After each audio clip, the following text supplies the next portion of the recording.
আসসালামু আলাইকুম। সবাইকে স্বাগত জানাচ্ছি বিডি দর্পণের নিয়মিত আয়োজন আজকের দুনিয়ায়। আপনাদের সাথে আছি আমি ফারজানা নিসা। চলুন জেনে নেওয়া যাক সারা দুনিয়ায় এ পর্যন্ত ঘটে যাওয়া প্রধান খবরগুলো। একে একে বেরিয়ে আসছেন সিরিয়ার স্বৈরশাসক বাশার আল আসাদের কুখ্যাত কারাগারের বন্দীরা। গোপন বন্দিশালাগুলোতে চরম নৃশংসতায় মানুষকে বছরের পর বছর আটকে রাখা হয়েছিল। বাশার দেশ ছেড়ে পালানোর পর বিদ্রোহীরা এসব কারাগারের নিয়ন্ত্রণ নিয়েছে এবং বন্দীদের মুক্ত করার কাজ শুরু করেছে। বিদ্রোহীরা যেসব কারাগারের নিয়ন্ত্রণ নেন সেগুলোর একটি সিদনায়া কারাগার। বন্দীদের নিপীড়নের জন্য এই কারাগারের কুখ্যাতি রয়েছে। দামেস্ক প্রদেশের কর্তৃপক্ষ জানিয়েছে কারাগারটির গোপন কক্ষ থেকে বন্দীদের মুক্ত করার প্রক্রিয়া অব্যাহত রয়েছে। পর্যাপ্ত বাতাস চলাচলের ব্যবস্থা না থাকায় তাদের প্রায় শ্বাসরোধ হয়ে মরার উপক্রম হয়েছিল। বিভিন্ন ভিডিও ফুটেজে দেখা গেছে কারাগার ভেঙে বন্দীরা বেরিয়ে আসছেন। জরুরি উদ্ধার কাজের জন্য সিরিয়ায় সুনাম রয়েছে বেসরকারি সংস্থা হোয়াইট হেলমেটসের। সংস্থাটির সদস্যরা দ্রুত বন্দীদের মুক্ত করার জন্য কাজ করছেন।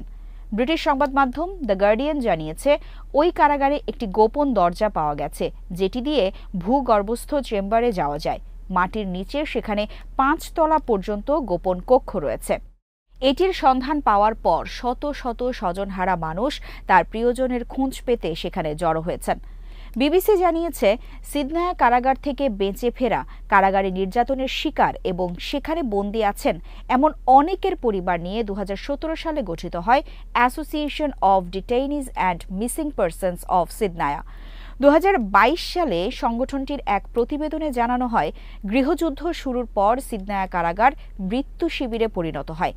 তাদের হিসাবে 2011 থেকে 2018 সালের মধ্যে 30,000-এর বেশি বন্দীকে হত্যা করা হয়েছে অথবা নির্যাতন বা চিকিৎসার অভাবে অথবা অনাহারে মারা গেছেন। আর 2018 থেকে 2021 সালের মধ্যে অন্তত 500 বন্দীকে ফাঁসিতে ঝোলানো হয়েছে।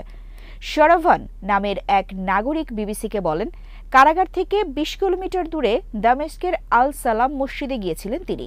সেখানে সিদনায়া কারাগারের অনেক বন্দীকে আনা হয়েছিল যাতে তাদের পরিবার তাদের খোঁজ পায়। শরাভান বলেন, তিনি মসজিদে 2 জনের সঙ্গে কথা বলেছেন যারা অনেক বছর ধরে ওই কারাগারে বন্দী ছিলেন। ওই 2 জনের কাছে সবকিছু অপরিচিত ছিল। তিনি বলেন, এমনকি তাদের দিনের সময় জ্ঞানও ছিল না। ঘিরে থাকা অনেকে তাদের নাম ও বয়স জানতে চাইছিলেন, কিন্তু তারা সেই উত্তরও দিতে পারছিলেন না। শারভান বলেন, এসব মানুষ পুরোপুরি নিঃস্ব, তারা শুধু এদিক সেদিক দেখছিলেন। 13 বছরের গৃহযুদ্ধের পর সিরিয়ার সশস্ত্র বিদ্রোহী গোষ্ঠীগুলো দেশের ক্ষমতা থেকে প্রেসিডেন্ট বাশার আল আসাদের নিয়ন্ত্রণ আলগা করার সুযোগ দেখে মাস 6 আগে। সে সময় তারা বড় ধরনের আক্রমণ চালানোর বিষয়ে তুরস্কের সঙ্গে যোগাযোগ করে এবং আঙ্কারা থেকে মৌন সম্মতি পায়। এই পরিকল্পনা সম্পর্কে অবগত 2টি সূত্র এই তথ্য জানিয়েছে। রয়টার্সের খবরে বলা হয়েছে, বিস্ময়কর গতিতে বিদ্রোহীদের এই অভিযান মূলত বাশার আল আসাদ বিরোধী গোষ্ঠীগুলোর জন্য সহায়ক কতগুলো বিষয় একসঙ্গে ঘটার কারণে সম্ভব হয়েছে। বাশার আল আসাদের সেনাবাহিনী মানসিকভাবে চাঙ্গা ছিল না এবং তারা ক্লান্ত হয়ে পড়েছিল। তার প্রধান 2 মিত্র ইরান ও হিজবুল্লাহ ইসরায়েলের সঙ্গে সংঘাতের কারণে ব্যাপকভাবে দুর্বল হয়ে পড়ে এবং তার আরেক গুরুত্বপূর্ণ সামরিক মিত্র রাশিয়া ইউক্রেন যুদ্ধ নিয়ে ব্যস্ত। ওই অঞ্চলের একজন কূটনীতিক এবং সিরিয়ার বিদ্রোহীদের একজন সদস্য রয়টার্সকে বলেন, বিদ্রোহীদের জন্য তুরস্ককে না জানিয়ে সামনে এগোনোর উপায় ছিল না। সিরিয়ায় গৃহযুদ্ধের শুরু থেকে বিদ্রোহীদের প্রধান পৃষ্ঠপোষকের ভূমিকায় রয়েছে তুরস্ক। সিরিয়ার উত্তর পশ্চিমাঞ্চলে তুরস্কের সেনা মোতায়েন রয়েছে। তাছাড়া সিরিয়ার ন্যাশনাল আর্মি সহ কিছু বিদ্রোহীকে সহায়তা দিয়ে আসছে দেশটি। যদিও তারা সিরিয়ার বিদ্রোহীদের জোটের প্রধান শরিক হায়াত তাহরির আল শামকে একটি সন্ত্রাসী গোষ্ঠী হিসেবে বিবেচনা করে, এদিকে সিরিয়ায় শুরু হয়েছে অন্তর্বর্তী সরকার গঠনের তৎপরতা। এই সরকারের প্রধানমন্ত্রী হিসেবে মোহাম্মদ আল বশিরকে বেছে নেওয়া হচ্ছে বলে গণমাধ্যমে খবর বেরিয়েছে। আল বশির ও বাশার সরকারের প্রধানমন্ত্রী মোহাম্মদ আল জালালির সঙ্গে বৈঠক করেছেন বিদ্রোহী নেতা আবু মোহাম্মদ আল জোলানি। এরপর আল আরাবিয়া টেলিভিশনকে আল জোলানি বলেন, সিরিয়ান সালভেশন গভর্নমেন্টের কাছে ক্ষমতা হস্তান্তর করতে রাজি হয়েছেন তিনি। বিশৃঙ্খলার মধ্যে সিরিয়া জুড়ে ব্যাপক বিমান হামলা চালিয়েছে ইসরায়েল। রাজধানী দামেস্ক সহ বিভিন্ন এলাকায় জুড়ে শতাধিক বিমান হামলা চালায় ইহুদিবাদী দেশটি। হামলার টার্গেট ছিল বাশার আল আসাদ সরকারের বিভিন্ন অস্ত্রাগার। বিবিসির প্রতিবেদনে বলা হয়েছে, ইসরায়েলি যুদ্ধ বিমান রাজধানী দামেস্ক সহ বিভিন্ন এলাকা জুড়ে শতাধিক বিমান হামলা চালায় ইহুদিবাদী দেশটি। হামলার টার্গেট ছিল বাশার আল আসাদ সরকারের বিভিন্ন অস্ত্রাগার। বিবিসির প্রতিবেদনে বলা হয়েছে, ইসরায়েলি যুদ্ধ বিমান রাজধানী দামেস্ক সহ সারা দেশে কয়েক ডজন হামলা চালিয়েছে বলে সিরিয়ার গণমাধ্যমের খবরে বলা হয়েছে। পর্যবেক্ষক সংস্থা Syrian observatory for human rights জানিয়েছে, সামরিক লক্ষ্যবস্তুতে ১০০টির বেশি হামলা হয়েছে। স্থানীয় মিডিয়ার রিপোর্ট অনুযায়ী রাসায়নিক অস্ত্র উৎপাদনের সাথে যুক্ত একটি গবেষণা কেন্দ্রও হামলার শিকার স্থাপনাগুলোর মধ্যে রয়েছে। ইসরায়েল বলেছে, তারা বাশার সরকারের পতনের পর চরমপন্থীদের হাতে অস্ত্র যাওয়া বন্ধ করতে কাজ করছে। Syrian observatory for human rights জানিয়েছে, গত ২ দিনে শত শত ইসরায়েলি বিমান হামলা হয়েছে, যার মধ্যে দামেস্কের এমন একটি স্থাপনাও রয়েছে যা ইরানি বিজ্ঞানীরা রকেট তৈরির জন্য ব্যবহার করেছেন বলে জানা গেছে। রাসায়নিক অস্ত্রের সন্দেহভাজন মজুদ নিরাপদ কিনা তা নিশ্চিত করার জন্য জাতিসংঘের রাসায়নিক পর্যবেক্ষণ সংস্থা সিরিয়ার কর্তৃপক্ষকে যখন সতর্ক করছে, তখনই এই হামলা চালানো হলো। সিরিয়ার কোথায় বা কতগুলো রাসায়নিক অস্ত্র রয়েছে তা জানা যায়নি, তবে সাবেক প্রেসিডেন্ট বাশার আল আসাদ এই ধরনের অস্ত্রের মজুদ রেখেছিলেন এবং তিনি যে ঘোষণা দিয়েছিলেন তা অসম্পূর্ণ ছিল বলে মনে করা হয়। গাজা উপত্যকায় প্রতিরোধ যুদ্ধের ৪৩০তম দিন ছিল সোমবার। এদিন জাবালিয়া উদ্বাস্তু শিবির এলাকায় বেশ কিছু দখলদার সেনা নিহত হয়েছে প্রতিরোধ যোদ্ধাদের হামলায়।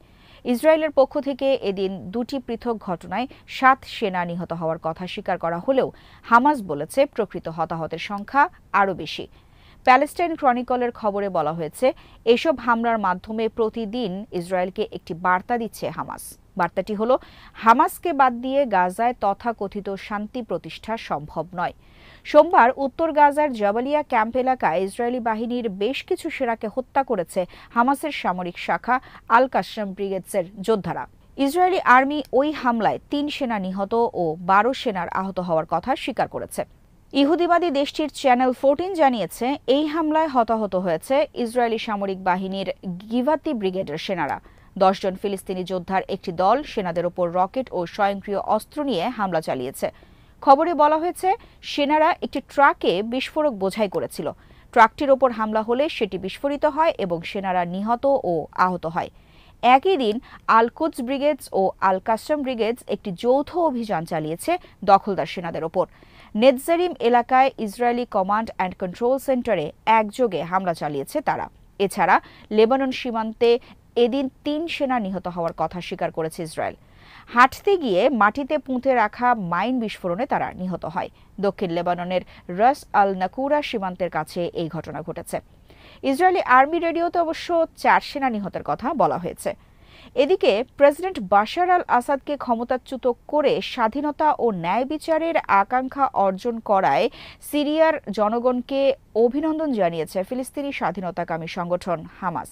২ দশকের বেশি সময় ধরে সিরিয়ার ক্ষমতায় থাকা বাশারের পতনের একদিন পর সোমবার হামাস এই অভিনন্দন জানিয়েছে।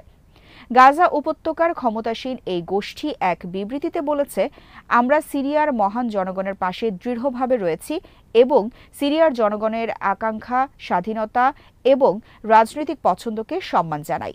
হামাস বলেছে, বাশার পরবর্তী সিরিয়া ফিলিস্তিনি জনগণের প্রতি সমর্থনের ক্ষেত্রে ঐতিহাসিক ও গুরুত্বপূর্ণ ভূমিকা জারি রাখবে বলে আশা করছে তারা।